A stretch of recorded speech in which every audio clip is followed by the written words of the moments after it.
Shalom à tous et à toutes. À Pessah, nous nous occupons du Chametz. Le Chametz, évidemment, c'est tout le mal, toute la gava, l'orgueil, tout ce qui nous sépare, tout ce qui nous sépare d'Akadosh Baruch Hu, tout ce qui nous sépare de nous-mêmes.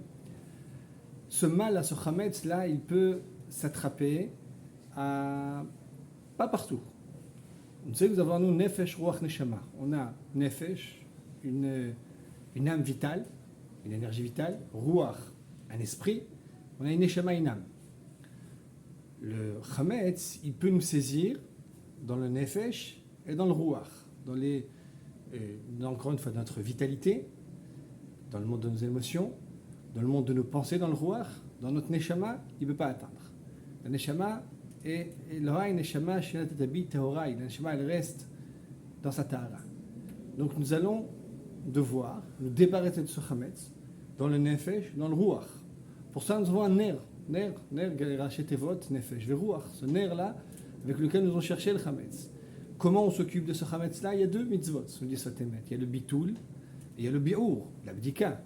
Le Bitoul, c'est prononcer, proclamer que le Chametz n'a plus aucune valeur pour nous. Le Bi'ur, c'est le fait de, activement, avec notre corps, avec notre physique, le rechercher et le détruire. Donc on a un travail du corps, pour le Nefesh, et un travail de la parole de notre Ruach. Nefesh, Veruach, c'est deux actes. Maintenant, quand on voit le déroulement de ces travaux-là, de ces préparations-là, on voit qu'il y a tout un processus. Il y a tout un processus de travail qu'on commence par notre corps. On commence tous les ménages, on commence tout le nettoyage. Et comme beaucoup d'entre nous, et moi encore, j'ai les mains qui sentent la javel. Et bref, j'imagine que je ne suis pas le seul qui a ce privilège-là. Et on travaille. On a énormément fait bouger notre corps. On a un peu brisé notre corps de fatigue, de mal.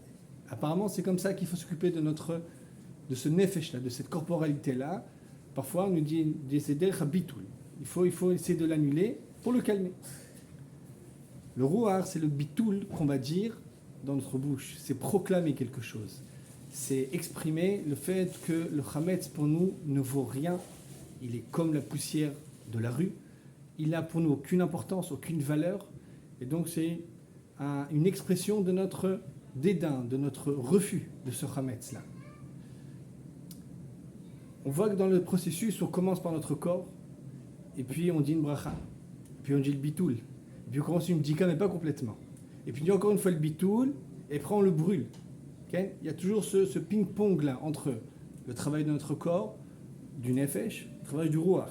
Et apparemment, c'est comme ça que ça va passer les étapes. D'abord, on fait un effort physique, après on se renforce dans notre capacité de parler, d'exprimer, de penser, c'est notre étude, notre limoud, notre bouche.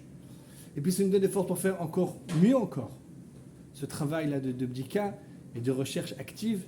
Et puis on exprime complètement notre refus, c'est le deuxième bitoul qui est absolu qu'on fait.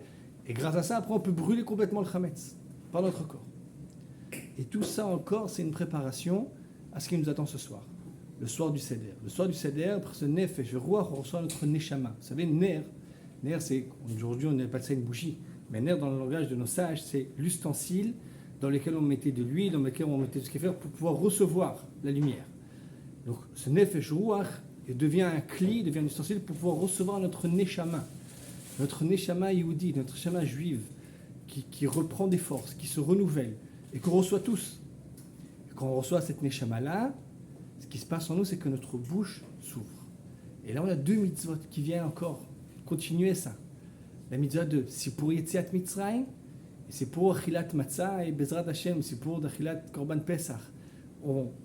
On raconte la sortie d'Égypte, et puis notre bouche devient capable de manger la matzah, et Bezrat Hashem, un jour viendra, on pourra même manger le sacrifice.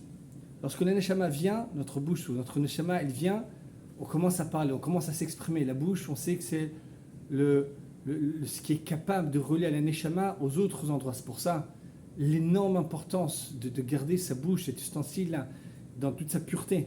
Si ça, c'est... Et lorsqu'il y a des impuretés, des scories, alors cette fenêtre-là, cette porte-là est bouchée. Notre neshama ne peut pas s'exprimer.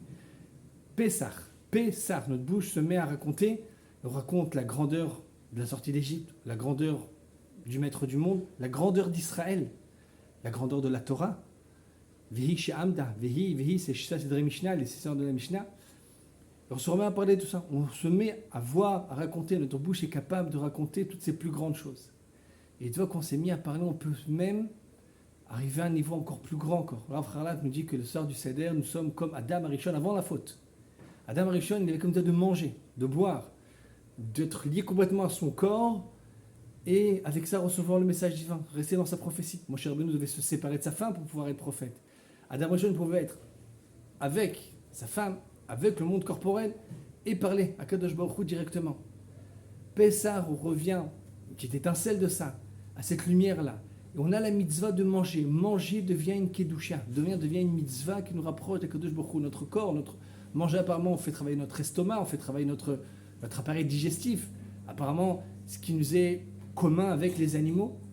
Non, à Pessah, même ça devient un vecteur de kedusha. On se met à manger. Par exemple, c'est du pain. Du pain kadosh, du pain de la matzah. Viendra un jour qu'on sera même capable de manger de la viande, du korban Pessah. Et on s'élèvera avec, aussi encore, dans un niveau encore plus grand encore. Et tout ça, nous avons reçu ça, il faut savoir ça, grâce à l'exil. À Pessah, nous remercions Akadosh Baruch Hu à la galoute et à la Géoula.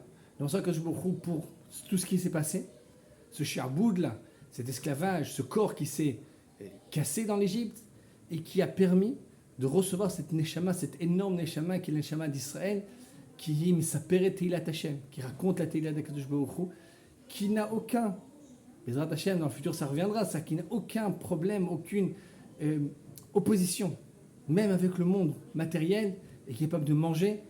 Et vous savez, quand on parle de manger, c'est quand on parle de tout. Toute la vie matérielle peut devenir un vecteur de Kedusha. Pessah, donc, à la galoute, tout ce qu'on a vécu, ce bitou-là du corps, qui permet après de recevoir cette neshama que nous recevons chaque année de nouveau, et qui nous permet maintenant de revenir dans ce monde-là, de la nourriture même, encore une fois, du pain, de la matzah, et même de la viande. Et comme on va, qui nous permet de raconter la Tehillah d'Akadosh Baruch Hu. Tout autour de la bouche. Encore une fois, tout autour de la bouche. Notre étude à nous, elle est beaucoup sur cette kedusha de la bouche. Et évidemment, plus quelqu'un a su garder son langage pendant toute l'année, plus cette lumière de Pessah va l'éclairer. Je nous souhaite à tous d'excellentes fêtes de Pessah, pleines de joie, pleines de lumière, pleines de chidushim de Torah.